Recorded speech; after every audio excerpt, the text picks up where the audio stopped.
Сығандар өз мемлекеті жоқ әлемдегі ең көп этникалық топтардың бірі. Оларды Еуропаның, ТМД-ның, Американың кез келген елдерінде кездестіруге болады. Олардың саны шамамен 8-10 миллион адамды құрайды. Қазіргі этнологияға сәйкес, сығандар Үндістаннан шыққан халық.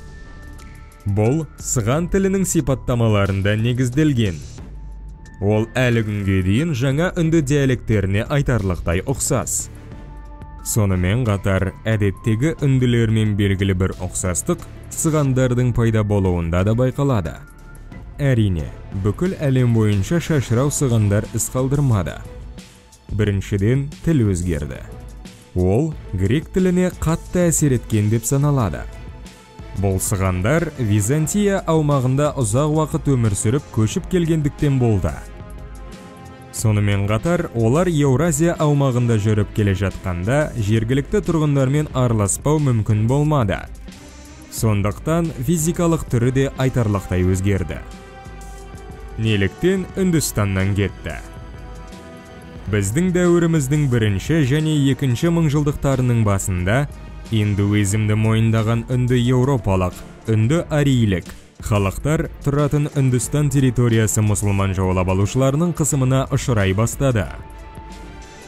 Бірден емес, жаулап алушылар Үндістанның маңызды бөлігін игере алды. Жорықтарды түркі әулетінің өкілі Махмуд Газневи бастап, тағы бір мұсылман түрік Захираддин Мұхаммед Бабур қисынды соңына дейін жеткізді. Мұндай тәртіп орнатылды. Жаулап алынған төменгі жақтарды индустар қалды. Ал дворяндар мұсылман болды. Қарапайым үндістер 1000 жыл бұрынғыдай варналар мен касталар жүйесінде өмір сүруді жалғастырды. Жер жыртушылар кастасының адамдары жер жыртады. Құмырашылар кастасының адамдары құмыраларды мүсіндеді. Зергерлер кастасының адамдары зергерлік бұйымдар жасады. Және тағы да басқа олардың баратын жері болмады. Шетелдік және сенімсіз жаулап алушылардың үстемдігіне төзуге тура келді. Тек бір каста шыдай алмады. Бұл кезбе суретшілердің, факирлердің және бақыткерлердің кастасы болды. Мобильді өмір салты оларға кез келген аймақта және елдерде қолөнермен айналысуға мүмкіндік берді. Олар жаулап алынған елден кетті. Осылайша бүкіл әлемде сығандар халқының саяхаты басталды. Дінге қатысты сығандар өте немқұрайды және үйлесімді. Олар қазіргі уақытта өмір сүріп жатқан елдің дінін ұстанады, бірақ фанатизмсіз.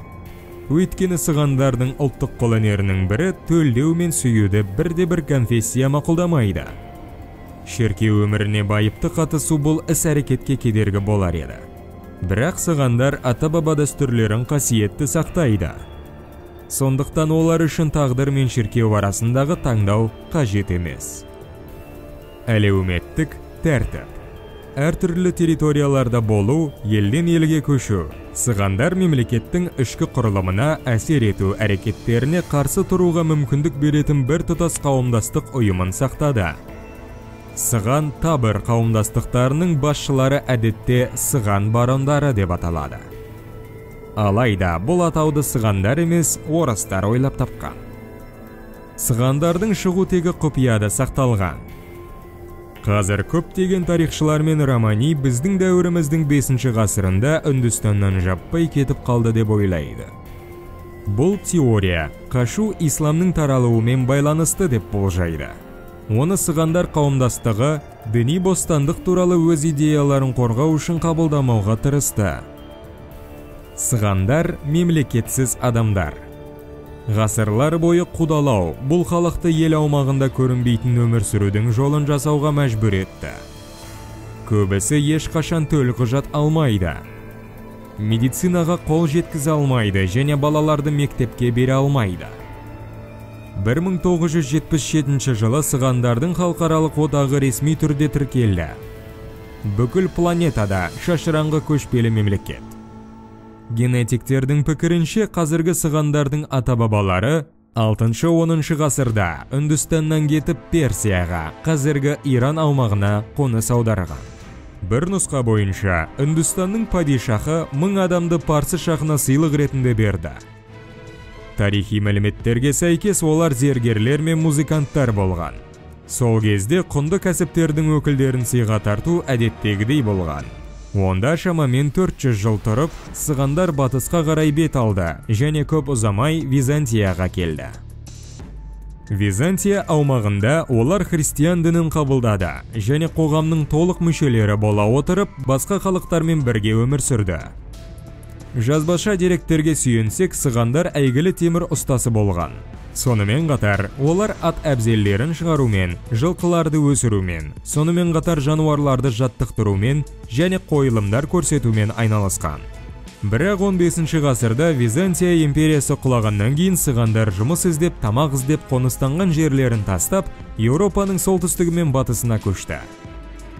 Еуропаның өзінде өте қиын кезеңдер болды, және қоныс аударушылар өте риза болмады. Жағдай жаңа елдерге келген алғашқы сығандар, әдетте сығандар қоғамының ең жақсы өкілдері емес екендігінен қиындады. Отбасы мен үй шаруашылығына ауыртпалық түсірмеген, олар ұрлық, алаяқтық және қайыршылықпен айналысқан. Бұл сығандарға қаңғыбастар мен алаяқтардың беделіне ие болды. Оларға жұмыс табу және еуропалық қоғамның бір бөлігі болу қиынға соқты. Жақсы өмір іздеп, Испания мен Португалиядан шыққан сығандар Латын Америкасына қоныс аудара бастады. Қиын тарих пен үнемі серуендеудің арқасында сығандар өздерінің ең жақын ана тілдерінен, үндістерден генетикалық және лингвистикалық оқшаулануда болды. Сыған тілі үнді тілдерінің үнді-ари тармағына жатады. Тілдің өзінде сығандардың ықшам өмір сүруінің әртүрлі аймақтарында қалыптасқан бірнеше диалектілер бар. Ана тілінен басқа сығандар көбінесе өздері тұратын елдің тілін біледі. Статистикаға сәйкес, сығандардың ең көп саны ақш-та тұрады. Онда шамамен 1 миллион адам бар. Бразилияда, Испанияда және Румынияда 500 мыңнан астам сығандар тұрады. Ал Ресейде бұл халықтың 200 мыңға жуық өкілі тіркелген.